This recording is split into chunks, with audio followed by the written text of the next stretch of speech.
So last semester, my fiance and I were in Walmart, and I struck up a conversation with a man and asked him what his views on Christianity were. He quickly told me that he had grown up in the church, but that there was no way that we could trust the Bible because it had been rewritten so many times, and how did we know the information was even accurate? I decided to do my persuasive speech on this topic, the reliability of the Gospels, because I believe it's a topic about which Christians desperately need to be educated. It's time that we as Christians were able to answer these questions about the gospel in a compelling and persuasive manner. Today, I want to propose to you that the four Gospels, Matthew, Mark, Luke, and John, compose a historically accurate portion of a reliable work of literature, our Bible.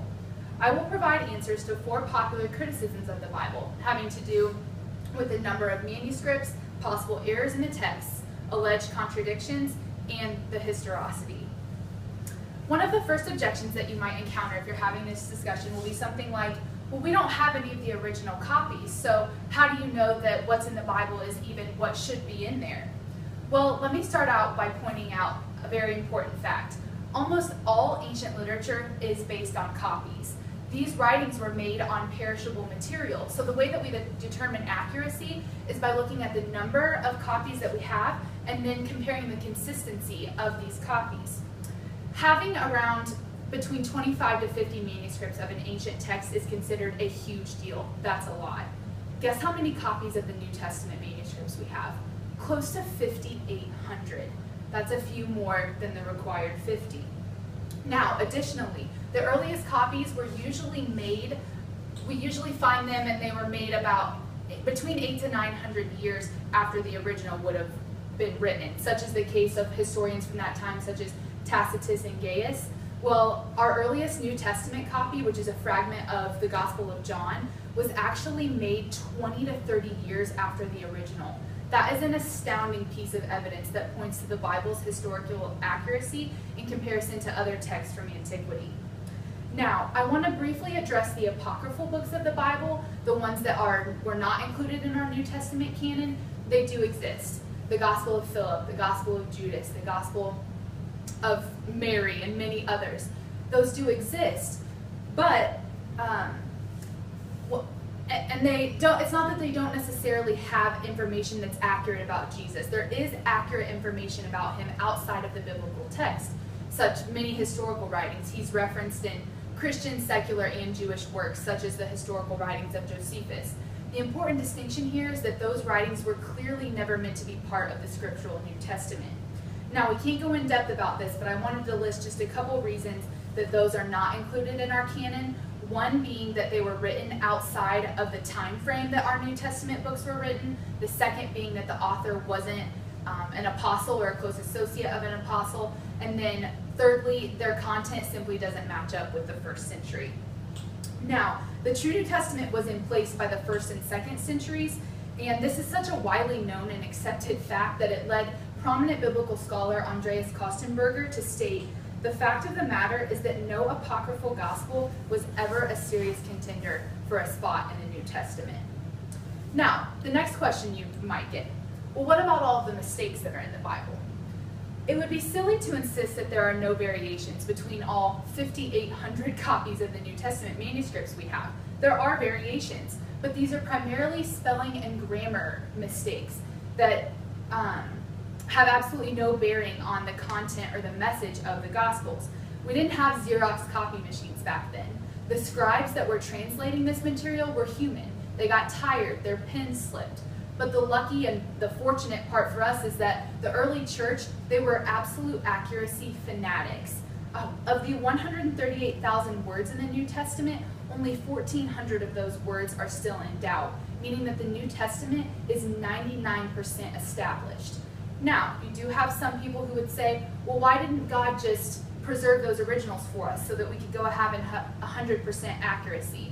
Well, God didn't beam the Bible down from the heavens like a UFO or something like that. He worked in real time through real people, which gives the Bible a degree of genuineness and authenticity. Here's another argument you might hear. There are way too many contradictions in the Gospels for them to be taken seriously. But I want to propose to you that diversity does not necessarily have to equal disagreement. Take, for instance, my engagement story. If myself, my fiance Dylan, and my parents all told you that story, Do you think that you would get slightly different versions? Of course you would. We all experienced it from different perspectives. So our accounts might vary a little bit, but that doesn't mean that one of us is lying to you. It was the same way with the writers of the Gospels. Matthew, Mark, Luke, and John were all writing from different backgrounds and had different perspectives. Critics of the Bible disdain this diversity and say that it must automatically lead to the fact that they contradict one another. If two different stories are told in two different orders in say, Luke and Mark, then they automatically cry inaccuracy. Well, we need to point out that in antiquity, the authors were much more concerned about consistency of theme and message than they were chronological order. And amazingly, the Bible's theme throughout is consistent. All 66 books have a major theme of God's redemption and salvation of his people. Instead of looking at this diversity as an issue of accuracy, how about we look at it as God trying to enrich the message for us, trying to give us different perspectives of Jesus' time and ministry here. Another argument that you'll hear, well, the Bible's just folk literature or a collection of fairy tales that fabricate the whole story of Jesus' ministry. In actuality, the Gospels are historically and archaeologically verifiable. Archaeologists have confirmed countless details and stories ranging from details of the pool of Bethesda in John 5:2 and tiny details of the coin mentioned when Jesus is talking about paying taxes to Caesar in Mark 12. The book of John shows incredibly accurate knowledge of the geography of ancient Samaria as uncovered by archaeological excavations of the Pool of Siloam and Solomon's colonnade. Prophetically, Jesus himself fulfilled many of the Old Testament prophecies of the Christ coming. Now, what critics will try to do here is redate those Old Testament prophetic books so that it looks like the early church concocted the prophecies themselves and then wrote the gospel so that it looks like Jesus fulfilled them. In order to believe this, you would have to ignore one very critical argument, and that is that the vocabulary and language from those Old Testament books speaks to the fact that they were written during the time the authors say that they were. Those books are internally consistent. There are also distinctly Palestinian social, domestic, agricultural, and religious customs within the Greek version of the text, which means it likely could not have been a later creation of the Greeks, since those phenomena were uniquely Palestinian. One such example is a particular agricultural nuance in the story of the parable of the sower in Mark 4. Additionally, Richard Bauckham, author of Jesus and the Eyewitnesses, reminds us of an important fact. We need to analyze the Gospels in light of their historical genre, which is that they're testimonies. Bauckham stated, all history, like all knowledge, relies on testimony. The miracles of the Bible, such as creation and healings cited in the Gospels, are often given as proof that these are fabricated accounts, more like fairy tales than historical biographies. Noted Christian apologist Norm Geisler said this, "Belief in miracles does not destroy the integrity of scientific methodology, only its sovereignty." Scientists have taken a position of arrogance in terms of their ability to explain the natural world, a position that is eroding as we speak. Contrary to what many critics would have you believe, you don't need to check science at the door in order to investigate your Bible. In order to study the Bible, you don't need to throw away science. Today, the irreducible complexity of blood clotting, the human immune system, and the synthesis of nucleotides are all pointing to a creator in the eyes of Christian and secular scientists. So why is it such a leap to believe that Jesus, who we discussed was God in human form, would have been able to turn water into wine or heal someone, as noted in the Gospels? Today we've addressed 4 primary areas of doubt concerning the reliability of the New Testament, specifically the Gospels. These included doubts about the number of manuscripts, copy errors, contradictions within the Gospels, and the false assertion that they are fairy tales or folk literature.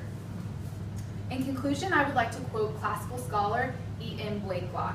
He said, "My approach to the classics is historical, and I tell you that the evidence for the life, death, and resurrection of Christ is better authenticated than most of the facts of ancient history." Though faith is imperative in any belief system, as implied by Jesus himself in John 20:29 when he said, "Blessed are those who have not seen and yet believed," our God has been extraordinarily gracious to us and given us abundant evidence in the form of rational, logical, scientific, and historical reasoning to believe the story of Jesus Christ as it was told in the Gospels.